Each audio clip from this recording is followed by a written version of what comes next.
ಪ್ರಿಯರೇ, ದೇವರು ಒಳ್ಳೆಯವರು, ಒಳ್ಳೆಯದನ್ನೇ ಮಾಡುವವರಾಗಿದ್ದಾರೆ. ಈ ಲೋಕದಲ್ಲಿ ಕರ್ತನು ನಮ್ಮ ಪಾಪಗಳಿಂದ ಬಿಡಿಸಿ ಕಾಯುವುದಕ್ಕಾಗಿ ಬಂದನು. ಯಾರೋ ಒಬ್ಬರು ಪಾಪ ಮಾಡಿದ್ದಾರೆ ಎಂಬುದಾಗಿ ನೀವು ಕೇಳುವಾಗ ತಕ್ಷಣ ನಿಮ್ಮ ಪ್ರತಿಕ್ರಿಯೆ ಏನಾಗಿರ್ತದೆ? ನೀವು ಒಂದು ವೇಳೆ ನೀತಿವಂತ ಮನುಷ್ಯರಾಗಿದ್ದರೆ ನೀವು ಮೊದಲು ಅದನ್ನು ಮುಚ್ಚಿಡಲು ಇಚ್ಛೆ ಮಾಡ್ತೀರಿ. ನೀವು ಅನೀತಿ ಅಕ್ರಮದಲ್ಲಿದ್ದರೆ ನೀವು ಅದರ ಬಗ್ಗೆ ಇನ್ನೊಬ್ಬರ ಬಳಿ ಮಾತಾಡ್ತೀರಿ.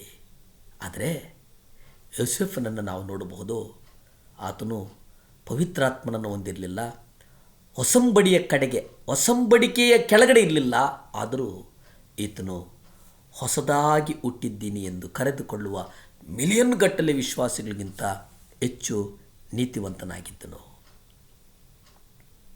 ತಾನು ಪಾಪವೆಂದ ತಿಳಿದಿದ್ದನ್ನು ಮುಚ್ಚಿಡಲು ನಿರ್ಧರಿಸಿದನು.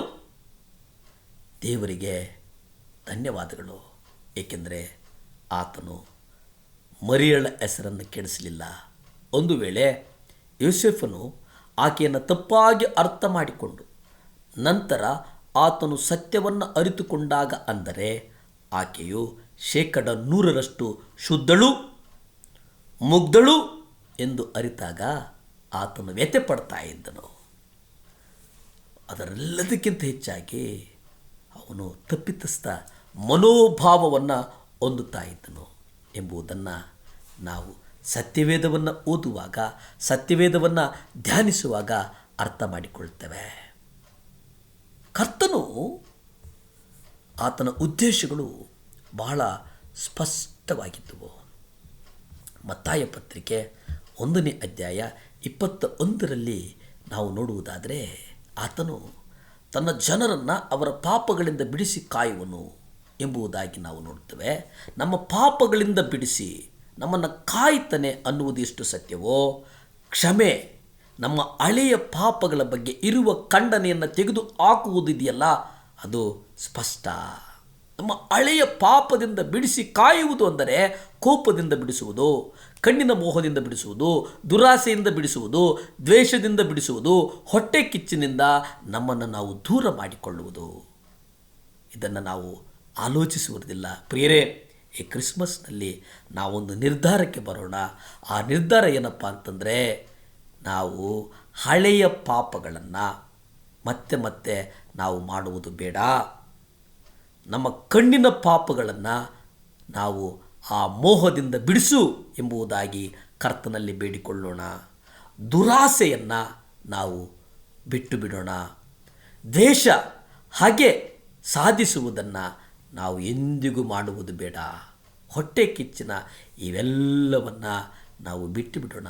ಇದರ ಅರ್ಥ ಏನಪ್ಪ ಅಂತಂದರೆ, ಪಾಪಕ್ಕೆ ಹಾಳಾಗಿರುವುದರಿಂದ ನಮ್ಮನ್ನು ಕರ್ತನ ಬಿಡಿಸ್ತಾನೆ. ಈ ಕ್ರಿಸ್ಮಸ್ ವೇಳೆಯಲ್ಲಿ ನಾವು ಮಾಡಿಕೊಳ್ಳುವ ವಿಜ್ಞಾಪನೆ ಏನಂದರೆ, ದೇವರೇ, ಈ ಲೋಕದ ಕೈಕಾರ್ಯಗಳಲ್ಲಿ ತೊಡಗಿಸಿಕೊಂಡಿದ್ದೇನೆ ಸ್ವಾಮಿ, ಈ ಲೋಕದ ಪಾಪಗಳಲ್ಲಿ ನಡೆದಿದ್ದೇನೆ ಸ್ವಾಮಿ, ಈ ಲೋಕದ ಪಾಪಗಳಲ್ಲಿ ನಡೀತಾ ನಿಮ್ಮನ್ನು ನಾನು ಮರೆತು ದೂರ ಹೋಗಿಬಿಟ್ಟಿದ್ದೇನೆ ಸ್ವಾಮಿ, ನನ್ನನ್ನು ಮನ್ನಿಸು ಪ್ರಭುವೇ ಎಂಬುದಾಗಿ ನಾವು ಬೇಡಿಕೊಳ್ಳೋಣ. ನಾವು ಹಾಗೆ ಬೇಡಿಕೊಳ್ಳುವುದಾದರೆ ಮತ್ತಾಯ ಪತ್ರಿಕೆ 3ನೇ ಅಧ್ಯಾಯ 11ರಲ್ಲಿ ಇರುವ ಹಾಗೆ, ನಾನು ಮನಸಾಂತರದ ನಿಮಿತ್ತ ನಿಮಗೆ ನೀರಿನಲ್ಲಿ ಬ್ಯಾಪ್ಟಿಸಮ್ ಮಾಡಿಸುವುದು ನಿಜವೇ, ಆದರೆ ನನ್ನ ಹಿಂದೆ ಬರುವಾತನು ನನಗಿಂತಲೂ ಶಕ್ತನಾಗಿದ್ದಾನೆ, ಆತನ ಕೆರೆಗಳನ್ನು ಹೊರುವುದಕ್ಕೂ ನಾನು ಯೋಗ್ಯನಲ್ಲ. ಆತನು ಪವಿತ್ರಾತ್ಮನಿಂದಲೂ ಬೆಂಕಿಯಿಂದಲೂ ನಿಮಗೆ ಬ್ಯಾಪ್ಟಿಸಮ್ ಮಾಡಿಸುವನು. ನಾವು ಆ ಹೊಸ ಒಡಂಬಡಿಕೆ ಅಂದರೆ ಪವಿತ್ರಾತ್ಮನಲ್ಲಿಯೂ ಬೆಂಕಿಯಲ್ಲಿಯೂ ನಮಗೆ ಸ್ನಾನವನ್ನು ಮಾಡಿಸುವವನಾಗಿದ್ದಾನೆ. ಹೊಸ ಒಡಂಬಡಿಕೆಯಲ್ಲಿ ಈ ಮೊದಲ 2 ವಾಗ್ದಾನಗಳಿವೆ. ಇದರಲ್ಲಿ ಸುವಾರ್ತೆಯ ಸಂದೇಶವೂ ಸೇರಿಕೊಂಡಿದೆ. ಈ ಕ್ರಿಸ್ಮಸ್ ಸಮಯದಲ್ಲಿ ನಾವು ಸುವಾರ್ತೆಯನ್ನು ಸಾರುವವರಾಗೋಣ. ಅನ್ನದ ಮೂಲಕ, ದಾಸೋಹದ ಮೂಲಕ ನಾವು ಸುವಾರ್ತೆಯನ್ನು ಸಾರೋಣ.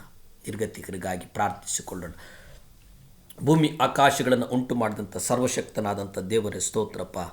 ಯೇಸುವೇ, ಈ ಸಮಯ ಕೊಟ್ಟಿದ್ದಕ್ಕಾಗಿ ಸ್ತೋತ್ರ ಸ್ವಾಮಿ. ವಿಶೇಷವಾಗಿ ಸ್ವಾಮಿ ಅನಾಥರನ್ನು ನಿಮ್ಮ ಕರಗಳಿಗೊಪ್ಪಿಸಿ ಪ್ರಾರ್ಥಿಸ್ತೇನೆ, ವಿಧವೆಯರನ್ನು ನಿಮ್ಮ ಕರಗಳಿಗೊಪ್ಪಿಸಿ ಪ್ರಾರ್ಥಿಸ್ತೇನೆ, ಬಡವರನ್ನು ನಿಮ್ಮ ಕರಗಳಿಗೊಪ್ಪಿಸಿ ಪ್ರಾರ್ಥಿಸ್ತೇನೆ, ದಿಕ್ಕೆಟ್ಟವರನ್ನು ನಿಮ್ಮ ಕರಗಳಿಗೊಪ್ಪಿಸಿ ಪ್ರಾರ್ಥಿಸ್ತೇನೆ ಸ್ವಾಮಿ. ಇವರೆಲ್ಲರಿಗೂ ದೇವರೇ ಅಪ್ಪ ಯೇಸುವೆ, ಕ್ರಿಸ್ಮಸ್ ಸಮಯದಲ್ಲಿ ಸ್ವಾಮಿ ವಿಶೇಷವಾಗಿ ಸ್ವಾಮಿ ದಾಸೋಹವನ್ನು ಕೊಟ್ಟು ಅವರಿಗೆ ಸುವಾರ್ತೆಯನ್ನು ಸಾರುವಂತಹ ಒಂದು ಕೃಪೆ ನಮಗೆ ಕೊಡು ಸ್ವಾಮಿ. ನಮಗೊಂದು ಕೃಪೆ ಕೊಡು, ಬಲ ಕೊಡು. ಯೇಸುವಿನ ನಾಮದಲ್ಲಿ ಬೇಡ್ತೇನೆ ಪರಮ ತಂದೆಯೇ, ಆಮೇನ್ ಆಮೇನ್.